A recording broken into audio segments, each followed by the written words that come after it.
පැටව ඉන්නේ පැටව. ආ වෙන මොකක්ද මේ අපි මේ තට්ටු කපන වැඩ නම් කරන්නේ. හරි බලමු තුත්පත් මාත්. හරි මට තේරෙනවා පුතේ. මේ මාළු. මේ ගන්නන්නේ මේ දෙන්න. අපි බලමු මේ සිද්ධිය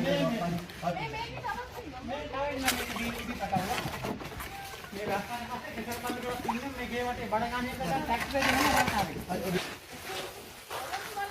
ඊදෙක කියනවා. ඔය හත් දෙනෙක් හිටියා. දැන් දෙන්නෙක් ගියා අර ගා මේ පිටාන වත්තකට. මේ බඩ ගන්න හින්දා දැන් ටැක්ස් එකේ නා ගෙනියන්නේ. ඔව් බලන්න මගේ මේ අවුරුදු 21ක් බෝධින් නාන්ගේ මම නායකයට මේ රාජකාරී කරනවා.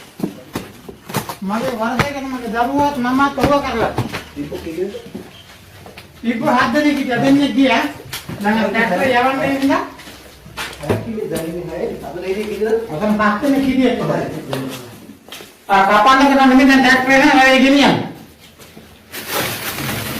මේ මොනවද දැන්නේ තියෙන්නේ මේවා? මේක අපේ මහත්තයා මේ විජේසිංහ මහත්තයා.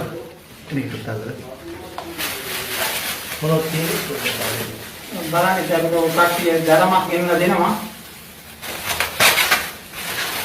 ඒ කියන්නේ අඳුරන අය ඔව් ඔව් ඉතින් අපේ ජම්මෝලේ පරම්පරාවක් ඉන්නවනේ ඉතින් අපේ මහත්තයා. ඔව්. ධර්මයක් තියෙනවනේ ඉතින් ගෙනලා දෙනවා. ඉතින් මම අපේ ළමයි කනවනේ. හා හරි. එහෙම කියන කට්ටියක් ඉන්නවා මම මරන්න යන්නේ නැහැ.